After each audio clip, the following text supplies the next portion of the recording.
Roma, uma cidade que nasceu de lendas e cresceu à sombra de reis, encontrava-se em um ponto de inflexão singular. Por séculos, a figura do monarca, com sua autoridade muitas vezes arbitrária, moldou o destino da jovem urbe às margens do Tibre. Era um poder que, embora pudesse trazer ordem e direção, também semeava o ressentimento e a instabilidade. As terras férteis ao redor, a localização estratégica para o comércio e a própria tenacidade de seu povo já anunciavam um potencial que transcendia a mera existência de uma cidade-estado. Contudo, a rigidez da estrutura real, com seus rituais e privilégios, começava a sufocar as aspirações de uma parcela crescente da população, ansiosa por um papel mais ativo na condução de seus próprios assuntos. As sementes da insatisfação não eram novas, germinando nas entranhas de uma sociedade dividida, onde o nascimento determinava, em grande medida, o destino e o acesso ao poder. A vida sob o jugo de reis, por mais gloriosos que alguns pudessem ter sido, era uma tapeçaria tecida com fios de lealdade e subserviência, mas também com os fios sombrios da opressão e da exclusão.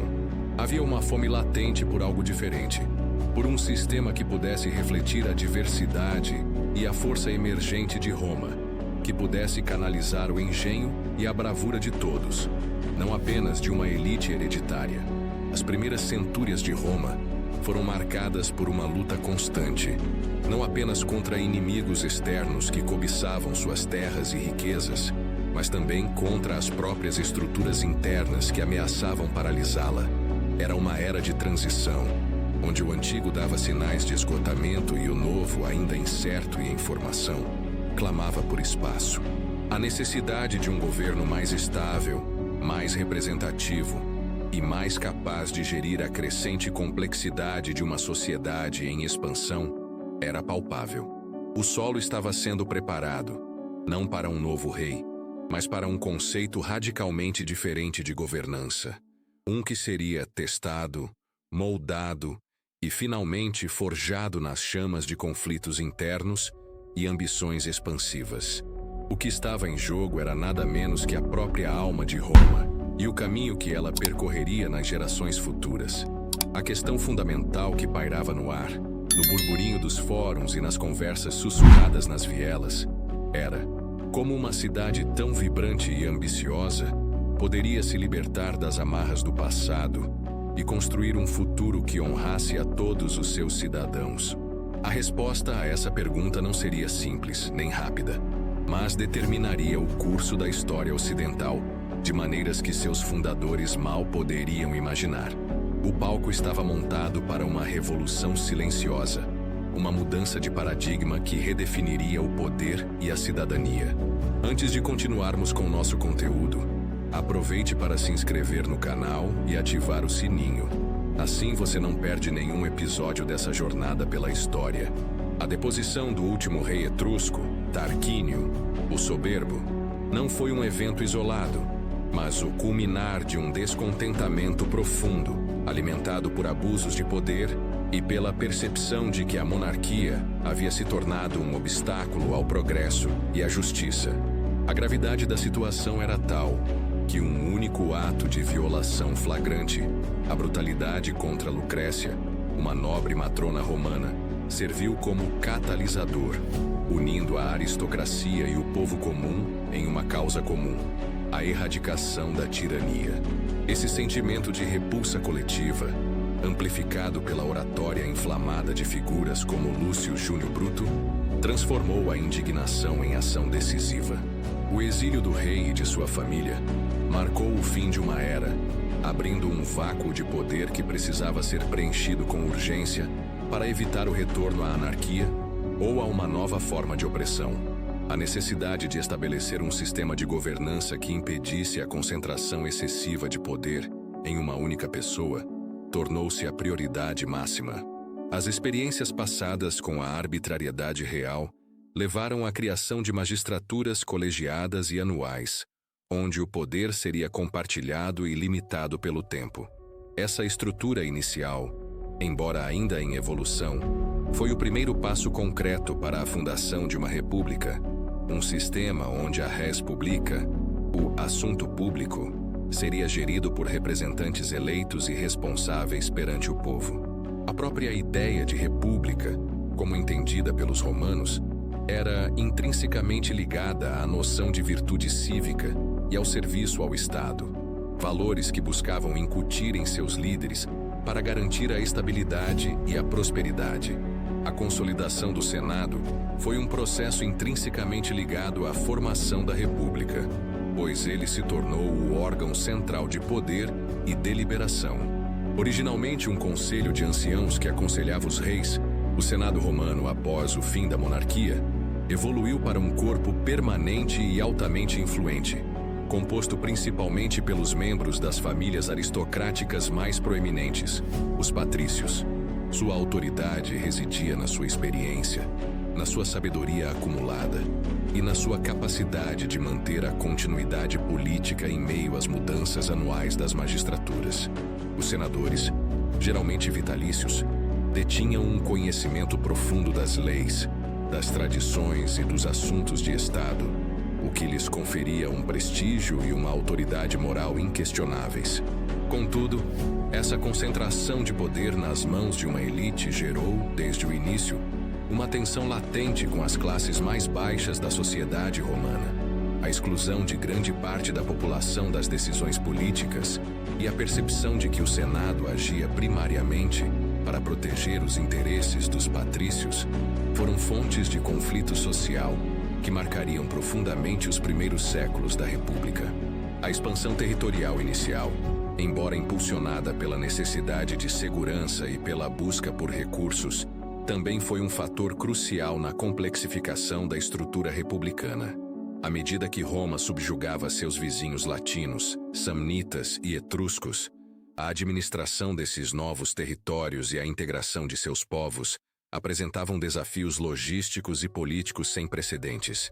A necessidade de manter exércitos em campanha, de coletar tributos e de administrar a justiça em regiões distantes exigia um aparato estatal mais robusto e eficiente do que aquele que existia sob a monarquia. Essa expansão, contudo, não ocorreu sem conflitos internos significativos. Os plebeus, que compunham a massa do exército e que arriscavam suas vidas nas guerras, sentiam-se cada vez mais marginalizados no que diz respeito aos benefícios dessa expansão, como a distribuição de terras conquistadas e o acesso às magistraturas. Essa disparidade de direitos e oportunidades, exacerbada pelas dificuldades econômicas enfrentadas por muitos plebeus, deu origem a uma luta social prolongada e muitas vezes acirrada. Os conflitos sociais entre patrícios e plebeus, conhecidos como o conflito das ordens, foram uma característica definidora dos primeiros séculos da República Romana. Os patrícios, descendentes das famílias fundadoras e detentores da maior parte da riqueza e do poder político, monopolizavam as sacerdotócias, as leis e as magistraturas. Os plebeus, por outro lado, embora fossem cidadãos com deveres militares, eram excluídos da participação política e sujeitos a leis que muitas vezes não compreendiam, pois estas eram oralmente transmitidas e interpretadas pelos patrícios. A situação dos plebeus era frequentemente precária, marcada pela dívida e pela dependência dos patrícios, o que levava a abusos e à exploração. Diante dessa injustiça, os plebeus encontraram meios de pressionar por seus direitos, recorrendo a secessio plebis, uma greve geral em que se retiravam da cidade, ameaçando formar sua própria comunidade. Essa tática drástica forçou os patrícios a fazer concessões, levando à criação de instituições plebeias, como os tribunos da plebe, magistrados com poder de veto sobre as decisões senatoriais, e a publicação das 12 Tábuas, a primeira codificação escrita das leis romanas. Essa luta pela igualdade de direitos, embora árdua, gradualmente transformou a estrutura social e política de Roma, tornando a República mais inclusiva e resiliente. A disseminação das ideias republicanas não ocorreu em um vácuo, mas sim através de uma rede complexa de comunicação e mobilização popular. Com a publicação das 12 Tábuas, um marco na transparência jurídica, os plebeus ganharam um referencial legal mais acessível, permitindo-lhes contestar a interpretação arbitrária das leis por parte dos patrícios. Essa conquista, embora fundamental, foi apenas o pontapé inicial para uma série de reivindicações que gradualmente corroeram os privilégios aristocráticos. Os tribunos da plebe, investidos com o sagrado Sacro Sanctitas, tornaram-se a voz e o escudo do povo, utilizando seu poder de veto para bloquear leis e ações que considerassem prejudiciais à plebe. Imagine um debate acalorado no fórum, onde um tribuno, com a autoridade conferida pelo seu cargo, se interpõe fisicamente entre um cônsul patrício e a Assembleia, declarando sua objeção a uma proposta que expropriaria terras plebeias. Essa resistência ativa, personificada na figura do tribuno, era um exemplo tangível de como o poder estava sendo redistribuído, mesmo que lentamente. Além disso, a própria natureza das guerras de expansão, que exigiam a participação de todos os cidadãos aptos, serviu como um nivelador social. A coragem demonstrada por plebeus no campo de batalha começou a minar a justificativa para sua exclusão política. A bravura de um legionário plebeu, lutando ombro a ombro com um patriciano, criava um vínculo de respeito mútuo que transcendia as antigas divisões. As vitórias militares que traziam novas terras e escravos também criavam novas oportunidades econômicas, embora a distribuição desigual desses ganhos continuasse a ser um ponto de atrito. A crescente riqueza gerada pela expansão, paradoxalmente, alimentou tanto o poder do Estado quanto as tensões sociais, à medida que diferentes grupos buscavam controlar os frutos dessas conquistas. O crescimento do poder militar romano, uma consequência direta dessa expansão agressiva, tornou-se um motor de transformação interna. A necessidade de manter legiões bem treinadas e equipadas para enfrentar adversários cada vez mais formidáveis, como os sanitas e, posteriormente, os exércitos gregos da Magna Grécia, exigiu um investimento contínuo de recursos e mão de obra. Essa demanda militar, por sua vez, aumentou a importância da plebe, que constituía a espinha dorsal do exército. O serviço militar prolongado e as campanhas distantes, embora exaustivas, também expuseram os plebeus a novas ideias e a uma maior consciência de sua própria força coletiva. A lealdade do exército, crucial para a sobrevivência do Estado, começou a ser um fator político a ser considerado. O sucesso militar, que antes era visto como um monopólio patrício, passou a ser reconhecido como um esforço conjunto. Esse reconhecimento gradual, aliado à pressão política constante dos tribunos e das assembleias plebeias, levou a concessões significativas. A autorização para que os plebeus pudessem ocupar consulados, a mais alta magistratura da República, foi um passo revolucionário. Imagine um plebeu, recém-eleito cônsul, presidindo o Senado pela primeira vez, um homem cujos ancestrais eram meros cidadãos comuns, agora falando com a autoridade de quem comanda o Estado. Essa abertura não apenas democratizou o acesso ao poder, mas também infundiu na República uma nova vitalidade, aproveitando talentos que antes eram desperdiçados. A capacidade de Roma de integrar e assimilar seus adversários, tanto política quanto militarmente, foi um dos pilares de sua ascensão. Essa integração não se limitou aos povos subjugados, mas também se estendeu às próprias classes sociais dentro de Roma, permitindo que a República se adaptasse e crescesse em face de seus desafios internos e externos. A luta pela igualdade de direitos, que marcou os primeiros séculos da República, não foi apenas uma questão de acesso a cargos ou leis. Ela também envolveu a redefinição da própria cidadania romana e o reconhecimento da dignidade intrínseca de cada indivíduo, independentemente de sua origem familiar. A publicação das 12 Tábuas, embora tenha codificado leis que ainda refletiam certas desigualdades, representou um avanço crucial na transparência e na previsibilidade jurídica. Antes disso, a lei era um mistério mantido pelos patrícios, cujo conhecimento era um privilégio. Com as tábuas, a lei tornou-se pública, permitindo que os plebeus compreendessem seus direitos e obrigações, e, mais importante, que pudessem exigir seu cumprimento. Essa publicidade da lei teve um efeito democratizador profundo, pois a informação é um poder em si mesma. O tribuno da plebe, por exemplo, não era apenas um magistrado com poder de veto. Ele era também um defensor da justiça, um porta-voz que levava as queixas plebeias ao conhecimento público e ao Senado.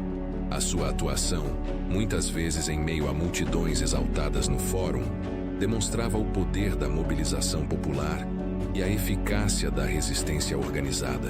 A cada concessão obtida, fosse a permissão para casamentos mistos entre patrícios e plebeus, a criação de novas magistraturas acessíveis aos plebeus, ou a limitação do poder dos credores, a República Romana se tornava um organismo mais complexo e mais representativo de sua população.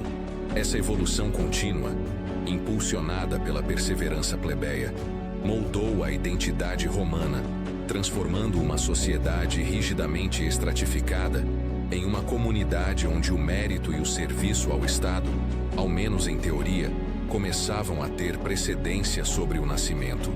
A própria capacidade de Roma de resolver seus conflitos internos, sem se fragmentar, foi um testemunho da resiliência de suas instituições e da habilidade de seus líderes em negociar e ceder quando necessário. A República, em sua essência, tornou-se um campo de negociação constante, onde as tensões eram gerenciadas e canalizadas para o fortalecimento do Estado como um todo. A expansão militar romana, ao mesmo tempo que forjava a força do Estado, também criava novas dinâmicas sociais e econômicas que precisavam ser geridas. As guerras vitoriosas traziam um fluxo constante de escravos, que alteraram fundamentalmente a economia agrícola e artesanal. Muitos pequenos agricultores plebeus, que serviam no exército por longos períodos, encontravam suas terras negligenciadas ou invadidas por latifúndios de grandes proprietários patrícios, que utilizavam mão de obra escrava de forma mais eficiente. Essa disparidade na distribuição dos frutos da expansão, onde os benefícios econômicos se concentravam nas mãos de poucos, exacerbou o ressentimento plebeu e alimentou a instabilidade social. As assembleias populares, onde os plebeus tinham voz, tornaram-se um palco crucial para debater e tentar mitigar essas injustiças. A luta pela reforma agrária, pela limitação da usura e pela garantia de acesso aos recursos públicos tornou-se um tema recorrente no debate político. A tenacidade com que os plebeus defendiam seus direitos, muitas vezes recorrendo a táticas de obstrução legislativa e a greves, demonstrava uma maturidade política crescente. A própria estrutura do exército, com sua disciplina e organização, serviu como um modelo para a organização política plebeia. Os tribunos, ao coordenarem as ações plebeias e defenderem seus interesses perante o Senado, agiam como líderes de uma facção política dentro da República. O sucesso dessas ações, como a aprovação de leis que beneficiavam a plebe, reforçava a ideia de que a participação ativa e a pressão organizada eram eficazes. Assim, a expansão territorial, em vez de simplesmente fortalecer a elite, acabou por criar um ambiente onde a mobilização social e a luta por direitos se tornaram intrínsecas ao funcionamento da República. O desenvolvimento de instituições republicanas, como as assembleias populares, comitia centuriata, comitia tributa e os próprios tribunais da plebe, foi um reflexo direto da necessidade de gerir a crescente complexidade social e política de Roma. Essas assembleias permitiam que os cidadãos votassem em leis, elegessem magistrados e declarassem guerra, oferecendo um canal para a expressão da vontade popular. No entanto, a estrutura inicial dessas assembleias, particularmente a comitia centuriata, era tendenciosa em favor das classes mais ricas, refletindo a influência da antiga organização militar baseada em classes censitárias. A luta plebeia, portanto, também se concentrou em reformar essas estruturas para garantir uma representação mais equitativa. A criação das assembleias por tribos, comitia tributa, onde a votação era baseada na residência e não na riqueza, foi uma vitória significativa nesse sentido, pois deu maior peso à voz dos plebeus. A própria existência de magistraturas plebeias, como os edis plebeus, responsáveis pela manutenção dos templos e pela organização de jogos, e os questores plebeus, que auxiliavam os tribunos, demonstrava a crescente influência e a necessidade de instituições dedicadas aos interesses plebeus. Essa evolução institucional não foi um processo linear, mas sim um ciclo contínuo de pressão, negociação e adaptação, onde cada vitória plebeia abria caminho para novas reivindicações. A República, longe de ser um sistema estático, era um organismo em constante mutação, moldado pelas tensões e pelas aspirações de seu povo. A capacidade de Roma de adaptar suas instituições para acomodar as demandas de uma população em crescimento e diversificação foi um dos fatores cruciais para sua longevidade e sucesso. A consolidação do Senado, enquanto órgão de liderança e continuidade, foi um processo complexo que coexistiu com a ascensão da influência plebeia. Embora os plebeus tenham conquistado o direito de ocupar magistraturas e de ter suas próprias assembleias, o Senado permaneceu como o centro de gravidade do poder executivo e da formulação de políticas de longo prazo. Sua autoridade derivava não apenas de sua composição aristocrática, mas também de sua experiência acumulada e de sua capacidade de tomar decisões ponderadas, muitas vezes em momentos de crise. A habilidade do Senado em gerir as finanças públicas, conduzir a diplomacia e supervisionar as operações militares, mesmo que muitas vezes em colaboração ou sob pressão das assembleias populares, solidificou sua posição como a principal instituição da República. Contudo, a relação entre o Senado e as assembleias plebeias era frequentemente tensa. O Senado, por vezes, tentava limitar o poder das assembleias e dos tribunos, enquanto estes buscavam expandir sua influência e garantir que as decisões senatoriais refletissem os interesses de toda a população. Essa dinâmica de poder compartilhado e de contenção mútua foi um dos elementos distintivos da República Romana. A expansão territorial, por exemplo, exigia uma coordenação eficaz entre o Senado, que autorizava as campanhas e alocava os recursos, e as assembleias, que forneciam os soldados e ratificavam tratados. O sucesso dessas operações dependia, em grande medida, da capacidade do Senado de negociar com os representantes plebeus e de garantir a lealdade do exército, que era, em sua maioria, composto por plebeus. Essa interdependência, embora por vezes conflituosa, foi essencial para a estabilidade e o crescimento do Estado romano. A própria estrutura do Senado, com seus membros vitalícios, oferecia uma perspectiva de longo prazo que era crucial para a gestão de um império em expansão.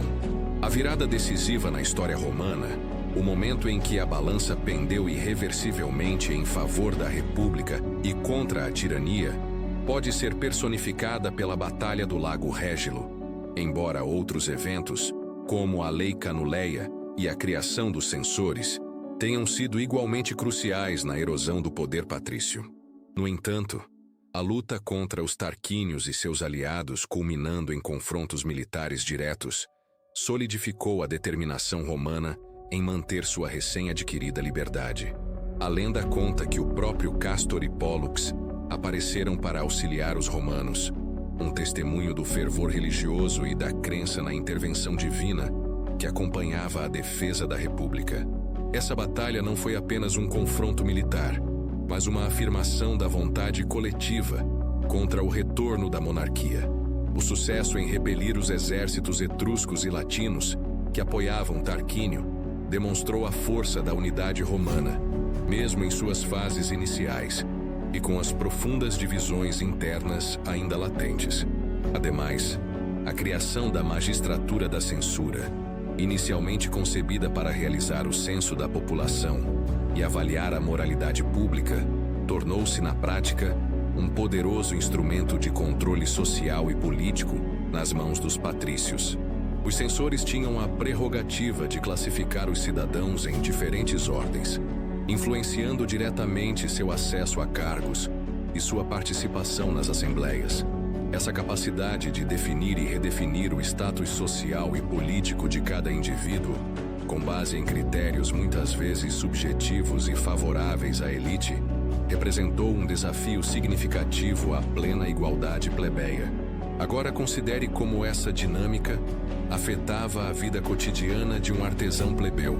Sua capacidade de ascender socialmente, de ter seus filhos bem casados ou de ter sua voz amplificada nas assembleias, podia ser diretamente limitada pela avaliação de um censor, um patrício, sobre sua conduta ou riqueza. No entanto, a persistência plebeia em obter direitos iguais não se limitou à esfera política e jurídica. Um aspecto igualmente crucial e muitas vezes subestimado foi a luta pela igualdade econômica e social. A Lei Licínia Sextia, aprovada após décadas de pressão plebeia, abordou questões fundamentais como a limitação da quantidade de terra pública que um cidadão poderia possuir e a regulamentação das dívidas. Essa lei, ao tentar redistribuir a terra e aliviar o fardo da dívida, representou um golpe direto contra os interesses dos grandes proprietários patrícios e um avanço substancial para os plebeus, muitos dos quais eram pequenos agricultores ou artesãos que sofriam com a concentração de riqueza. Outro elemento vital na virada que consolidou a República foi a gradual abertura de todas as magistraturas aos plebeus. Inicialmente, cargos como o de cônsul eram exclusivos dos patrícios, o que lhes garantia o controle sobre o exército e a administração do Estado. A conquista do direito plebeu de ocupar o consulado, após a aprovação das leis canuleias, que permitiam casamentos mistos, e, posteriormente, das leis que abriram as demais magistraturas, foi um divisor de águas.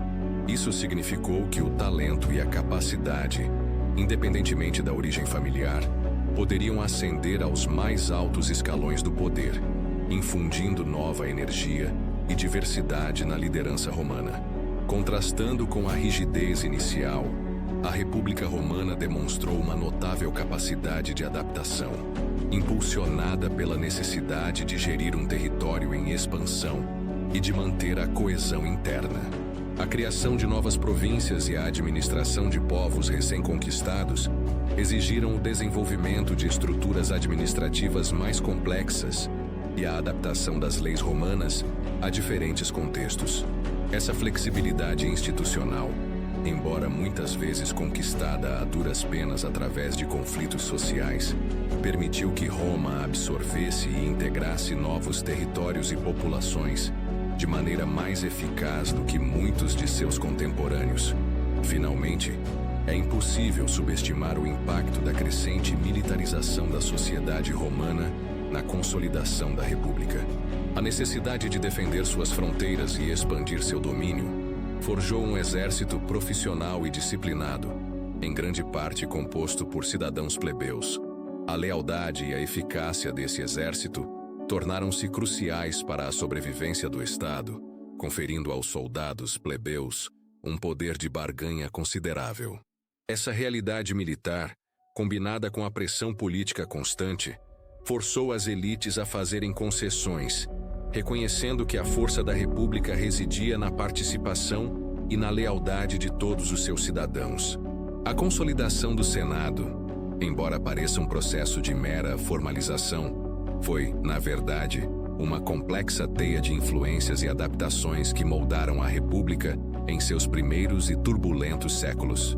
Para além da sua composição inicial, a verdadeira consolidação do Senado se manifestou na sua capacidade de evoluir e adaptar seus procedimentos e sua influência à medida que a própria sociedade romana se transformava. Inicialmente, o Senado funcionava mais como um conselho consultivo para os cônsules e outras magistraturas, oferecendo pareceres, senatus consulta, que, embora não tivessem força de lei vinculante por si só, carregavam um peso moral e político imenso. Contudo, com o tempo, especialmente à medida que a expansão territorial aumentava a complexidade dos assuntos de Estado e a necessidade de decisões rápidas e consistentes, os senatos consulta começaram a adquirir uma autoridade de fato, moldando a política externa, a administração das províncias e a gestão das finanças públicas de maneira cada vez mais decisiva. Outro aspecto fundamental para a consolidação do Senado foi a sua habilidade em gerir as relações com as assembleias populares e as magistraturas plebeias. Embora os plebeus tivessem conquistado o direito de participar ativamente da vida política, o Senado, com sua composição vitalícia e sua experiência acumulada, conseguiu manter uma posição de liderança através da persuasão, da negociação e, por vezes, da obstrução estratégica. Ao invés de confrontar diretamente as demandas plebeias, o Senado frequentemente buscava soluções de compromisso que, ao mesmo tempo que concediam algo aos plebeus, preservavam a influência e a autoridade patrícias. Por exemplo, em vez de simplesmente rejeitar uma proposta de reforma agrária plebeia, o Senado poderia propor uma versão modificada, com prazos mais longos ou critérios de elegibilidade mais restritos, garantindo assim um controle maior sobre o processo e evitando uma ruptura completa. A expansão territorial inicial, que tanto impulsionou a República, também apresentou desafios únicos para a consolidação do Senado. A administração de vastos territórios recém-conquistados, com suas diversas populações e costumes, exigiu a criação de novas estruturas administrativas e a adaptação das leis romanas. O Senado, como órgão central de deliberação, assumiu a responsabilidade de supervisionar a criação e a gestão dessas novas províncias, nomeando procônsules e propretores, definindo suas jurisdições e estabelecendo as políticas de governança. Essa tarefa monumental não apenas aumentou o prestígio e a autoridade do Senado, mas também o forçou a desenvolver uma expertise em questões administrativas e jurídicas cada vez mais complexas, consolidando seu papel como o principal órgão de governo da República. Ademais, a própria estrutura e funcionamento interno do Senado foram refinados ao longo do tempo para garantir a sua eficácia e a sua coesão. A criação de práticas como a discussão prévia dos assuntos ante deliberandum, a votação por aclamação ou por escrutínio secreto e a organização dos debates em torno de questões específicas, tudo isso contribuiu para a ordem e a eficiência das sessões senatoriais. Essa disciplina interna, aliada à manutenção de um quórum rigoroso e à obrigatoriedade da presença dos senadores, garantiu que as decisões tomadas fossem representativas da vontade do corpo senatorial e tivessem o peso necessário para serem implementadas. Outro fator de consolidação foi a relação intrinsecamente ligada entre o Senado e as leis que gradualmente democratizaram o acesso ao poder.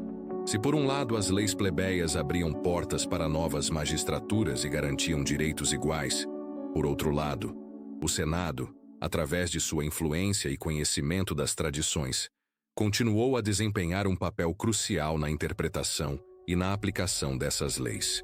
A capacidade de interpretar a letra da lei e de influenciar a opinião pública sobre sua aplicação permitiu ao Senado manter uma influência significativa, mesmo quando as restrições ao seu poder direto eram cada vez maiores. Essa habilidade de adaptação e de negociação, de ceder em pontos específicos, sem perder a influência geral, foi a chave para a longevidade do Senado como a espinha dorsal da República Romana. A consolidação do Senado como o centro gravitacional do poder republicano não se deu apenas pela sua capacidade de deliberar, mas também pela sua astúcia em moldar a própria percepção pública e a legitimidade de suas ações. Uma das ferramentas mais eficazes que o Senado empregou foi a manipulação da auctoritas, um conceito que transcendia a mera autoridade legal, englobando o prestígio, a sabedoria e a influência moral. Ao apresentar suas decisões como emanadas de uma sabedoria ancestral e de um profundo conhecimento das tradições romanas, o Senado conseguiu frequentemente silenciar ou deslegitimar as vozes dissidentes. Pense, por exemplo, na forma como os senadores mais experientes, com suas carreiras políticas já consolidadas e suas famílias entrelaçadas com a própria história de Roma, podiam influenciar o debate simplesmente pela força de sua reputação. Eles não precisavam apenas apresentar argumentos lógicos, podiam invocar o legado dos antepassados, a necessidade de manter a Pax Deorum, a paz com os deuses, através da observância das tradições e a estabilidade que apenas a sua liderança experiente poderia garantir. Esse apelo a auctoritas era particularmente poderoso em momentos de incerteza ou crise, quando a população tendia a se voltar para as figuras mais estabelecidas em busca de segurança. Ademais, a forma como o Senado gerenciava a disseminação de informações e a narrativa histórica foi crucial para sua consolidação. Ao controlar o acesso a documentos oficiais, ao influenciar os historiadores que escreviam sobre os eventos e ao ditar os rituais públicos e as celebrações cívicas, o Senado moldava ativamente a memória coletiva de Roma. Essa capacidade de escrever a história e de celebrar os feitos que reforçavam sua própria posição permitiu que a elite senatorial se apresentasse como a guardiã da identidade e dos valores romanos. Imagine como os triunfos militares, celebrados com desfiles grandiosos e relatos oficiais que exaltavam os líderes senadores envolvidos, criavam uma imagem de competência e glória associada ao próprio Senado, obscurecendo as contribuições de outros grupos ou as falhas inerentes ao sistema. A expansão territorial, sob a ótica da consolidação senatorial, representou uma oportunidade de ouro para solidificar seu poder através da gestão de recursos e da criação de redes de influência. Ao controlar a alocação de terras conquistadas, a nomeação de governadores provinciais e a distribuição de tributos, o Senado podia recompensar aliados, criar dependências e fortalecer sua base de poder dentro e fora de Roma. Essa gestão da expansão não era meramente administrativa, era uma estratégia política deliberada para consolidar sua hegemonia.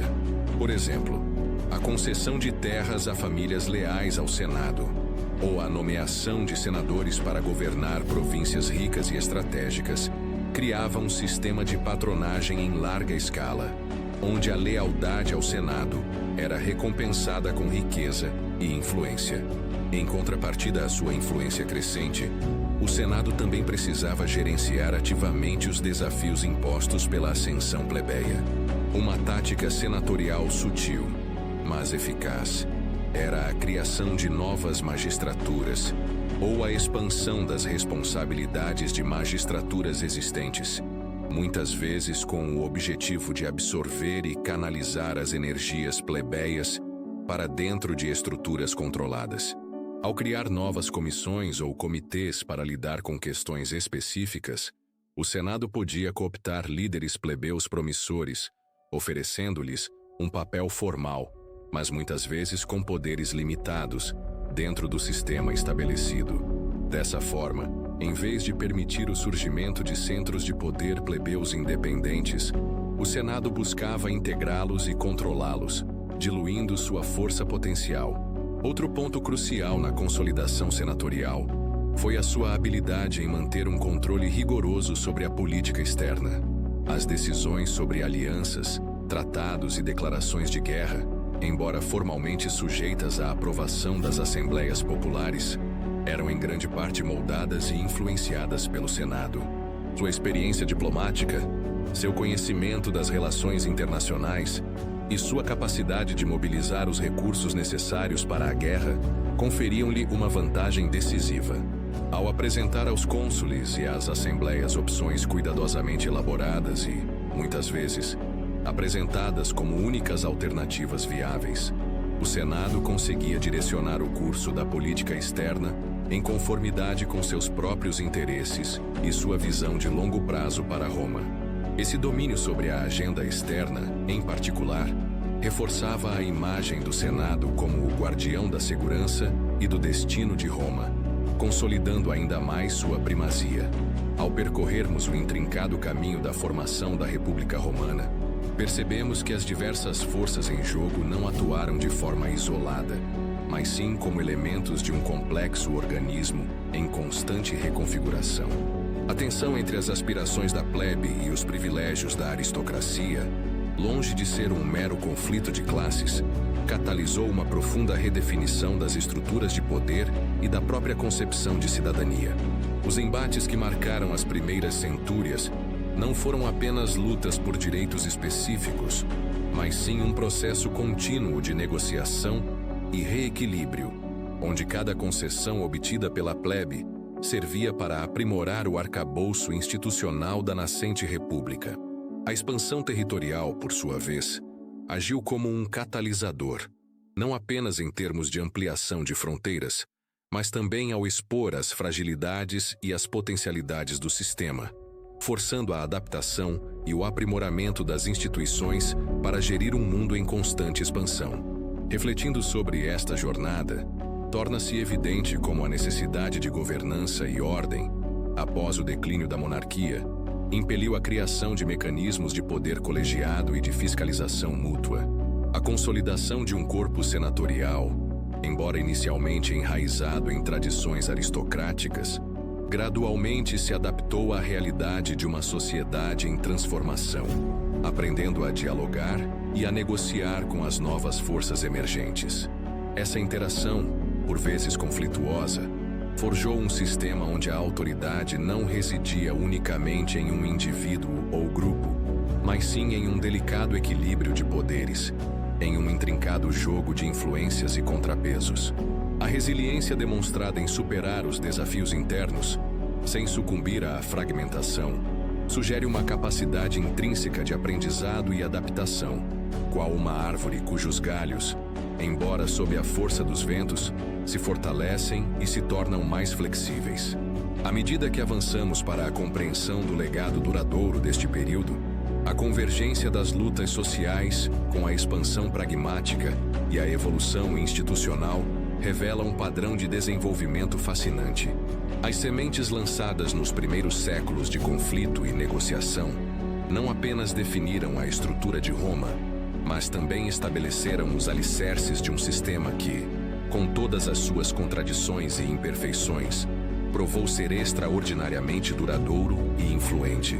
A forma como a cidade lidou com suas próprias divisões internas, transformando antagonismos em reformas, é um testemunho de uma capacidade singular de autodeterminação e de construção de um destino coletivo. Compreender essa dinâmica é essencial para apreender a magnitude da transformação que Roma experimentou, uma transição que ecoaria através dos séculos. A saga da República Romana, desde seus primórdios turbulentos até a consolidação de suas instituições, não é apenas um relato de poder, expansão e conflito, mas uma profunda meditação sobre a própria natureza da governança e da sociedade. O que emerge desse complexo entrelaçamento de lutas sociais, ambições expansionistas e o refinamento institucional é uma lição atemporal sobre a capacidade humana de construir e reconstruir, de forjar a ordem a partir do caos. A trajetória de Roma, marcada pela transição da tirania para a república, pela incessante negociação entre as demandas plebeias e os privilégios patrícios, e pela expansão que tanto desafiou quanto fortaleceu suas estruturas, revela que a verdadeira força de uma nação reside não na ausência de conflito, mas na sua habilidade de gerenciar e canalizar esses conflitos de forma construtiva. A República, em sua essência, foi um experimento contínuo, um organismo vivo que se adaptava e evoluía em resposta às pressões internas e externas, um testemunho da resiliência e da engenhosidade de um povo determinado a moldar seu próprio destino. O legado mais pungente dessa era não reside apenas na criação de instituições que perdurariam por séculos, mas na própria compreensão de que a cidadania e o poder não são dons imutáveis, mas conquistas constantes. A persistência dos plebeus em reivindicar seus direitos, utilizando a lei, a pressão política e até mesmo a retórica inflamada como ferramentas de transformação, demonstra que a participação cívica é o alicerce de qualquer sociedade justa e próspera. A República Romana nos ensina que a busca pela igualdade, embora árdua e repleta de retrocessos, é o motor que impulsiona o progresso e aprimora as estruturas de governança, garantindo que o Estado sirva aos interesses de todos os seus membros, e não apenas a uma elite privilegiada. A sua história é um convite perene à reflexão sobre como as sociedades lidam com suas próprias diversidades e tensões internas, e sobre a importância de um diálogo contínuo entre os diferentes estratos sociais para a manutenção da estabilidade e da justiça. Nesse sentido, a verdadeira prática começa agora. A história de Roma não é um mero artefato do passado a ser admirado, mas um espelho no qual podemos vislumbrar os desafios e as potencialidades de nossas próprias sociedades. Ao contemplarmos a tenacidade com que os romanos construíram e defenderam sua república, aprendemos que a cidadania ativa e o compromisso com o bem comum são os pilares sobre os quais se erguem as sociedades mais duradouras e justas. A cada geração, a tarefa de aprimorar e defender os princípios republicanos recai sobre os ombros daqueles que creem em um futuro onde a voz de todos é ouvida e valorizada.